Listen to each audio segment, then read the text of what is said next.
Hello friends and welcome again. So पिछले lecture पे हमने डिस्कस किया था क्वेश्चन 5 तक आपका VHU रेट का है, जो आपका 2022 16 मार्च को जो पेपर आया था उसके आंसर की अब हमें 6 से डिस्कस करना है।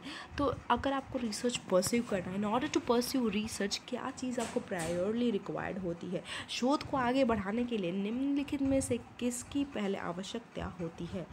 तो इसका करेक्ट आंसर की में दिया गया है फॉर्मुलेट रिसर्च क्वेश्चंस। और फॉर्मुलेटिंग का रिसर्च हाइपोथेसिस ये नहीं होगा, डेवलप रिसर्च डिज़ाइन ये नहीं होगा, deciding about the data analysis ये नहीं होगा। सबसे पहले आपको रिसर्च क्वेश्चन फॉर्मुलेट करना होता है, उसके बाद ही आपकी हाइपोथेसिस डिज़ाइन वगैरह फॉर्मुलेट होती है। क्वेश्चन 7, पी वैल्यू, ये आपको बहुत, मैं कह सकती हूँ ये क्वेश्चन है पी वैल्यू, ये बहुत ही बार रिपीट हुआ है। तो पी वैल्यू का जो आपको कह सकते हैं इसका फुल फॉर्म है प्रोबेबिलिटी वैल्यू। क्वेश्चन 8 पे चलते हैं, मीन मीडियन मोड आर। ये मीन मीडियन मोड क्या है? ये मेजर है किस चीज़ के? स्ट्रक्चरल टेंडेंसी के। माध्य का और बहुलक ये क्या है? ये केंद्रीय प्रवृत्ति का मापन करते हैं। क्वेश्चन 9 पे चलते हैं, a research tool consisting of a series of questions, उसे क्या बोलते हैं? क्वेश्चन एरे, नाम में ही इसका आंसर छुपा है, जिसमें बहुत सारे क्वेश्चंस होते हैं। क्वेश्चन एरे होता है आपका साइकोलॉजिकल टेस्ट, वो नहीं होता है। ऑब्जर्वेशन शेड्यूल नहीं होता है। ये टूल है जहाँ पे बहुत सारे क्वेश्चन होते हैं, तो ये इसका करेक्ट आंसर हो जाएगा क्वेश्चन एरे। चलिए नेक्स्ट डिस्कस करते हैं, open ended group discussion that promote discussion among participant is called. Open ended group discussion, जिसमें आप क्या प्रमोट करते हैं? डिस्कशन एमंग पार्टिसिपेंट, इसको क्या बोलते हैं? Participant observation no, in depth discussion no, structure interview no. The correct answer is focus group discussion. Next पे चलते हैं, मैनिपुलेशन किसका पार्ट है? किस रिसर्च में हम लोग मैनिपुलेशन कर सकते हैं? हिस्टोरिकल रिसर्च में हम लोग मैनिपुलेशन कर नहीं सकते, क्योंकि हिस्ट्री में जो चीज़ होगी उसको हम कैसे मैनिपुलेट करेंगे?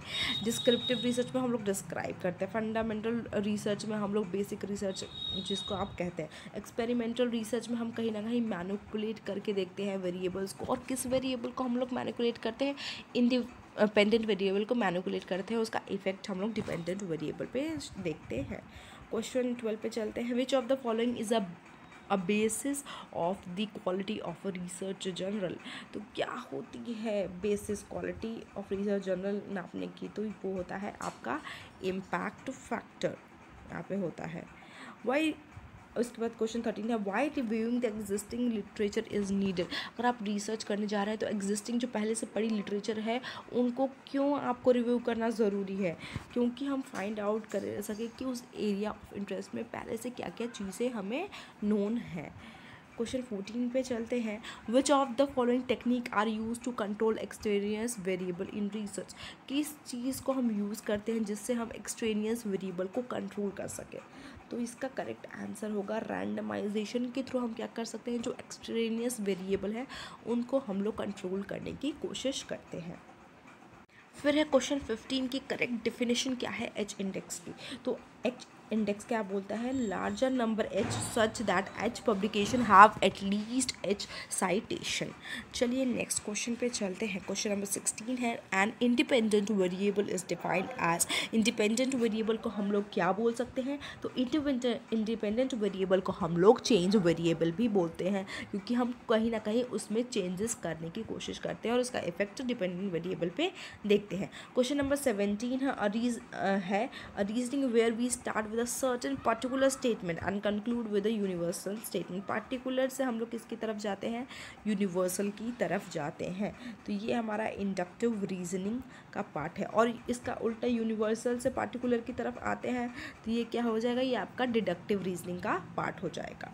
क्वेश्चन नंबर 18 है, if the population is heterogeneous. जो हमारी पॉपुलेशन है वो अलग अलग है, मतलब उसमें जो लोग हैं वो अलग अलग तरीके के हैं, तो कौन सा प्रोबेबिलिटी सैम्पलिंग मेथड हमारे लिए सूटेबल रहेगा? जब पॉपुलेशन हमारी हेट्रोजीनियस है तो stratified sampling will be better option. Question 19 पे चलते हैं, researcher should consider which of the following to prepare good research proposal. तो रिसर्चर को क्या क्या चीज़ें अपने ध्यान में रखनी होंगी जब उसे एक गुड रिसर्च प्रपोजल बनाना होगा? तो इसका आंसर दिया है आपका 2, ABC आर करेक्ट। मतलब कि रिसर्च क्वेश्चन है वो नया होना चाहिए, ये नहीं कि आप पुरानी चीज़ को ही बार बार फाइंड आउट करने की कोशिश कर रहे हैं। तो जो आपका रिसर्च क्वेश्चन है ऐसा होना चाहिए जो कुछ नोवल हो, नया हो। रिसर्च प्रोटोकॉल आपको एथिकल और रेलिवेंट होना चाहिए। रिसर्च क्वेश्चन है आपका इंटरेस्टिंग होना चाहिए, नहीं कि जो बहुत लोग फाइंड आउट करें सेम चीज़ आप वही फाइंड कर रहे हैं। और फिजिबल भी होना चाहिए, आप इसको फाइंड आउट भी कर सके। ये नहीं कि आपकी रिसर्च क्वेश्चन इतना ऐसा है कि जो आप फाइंड आउट ही ना कर पाए। Research should consider one only his और हर ओन इंटरेस्ट। नहीं, रिसर्चर को सिर्फ अपने इंटरेस्ट के बारे में नहीं सोचना है। तो डी यहाँ से एलिमिनेट हो गया सीधे सीधे, तो डी तो आप काट ही दीजिए अगर ऑप्शन में है। तो डी सारे में दे रखा है, सिर्फ 2 में नहीं दे रखा है, तो सीधे आपका 2 सही हो जाएगा। चलिए क्वेश्चन 20 आज का ये लास्ट क्वेश्चन रहेगा, फिर अगला क्वेश्चन हम नेक्स्ट पार्ट में डिस्कस करेंगे। What does a good thesis involve. Good thesis में क्या क्या चीज़ें होती हैं।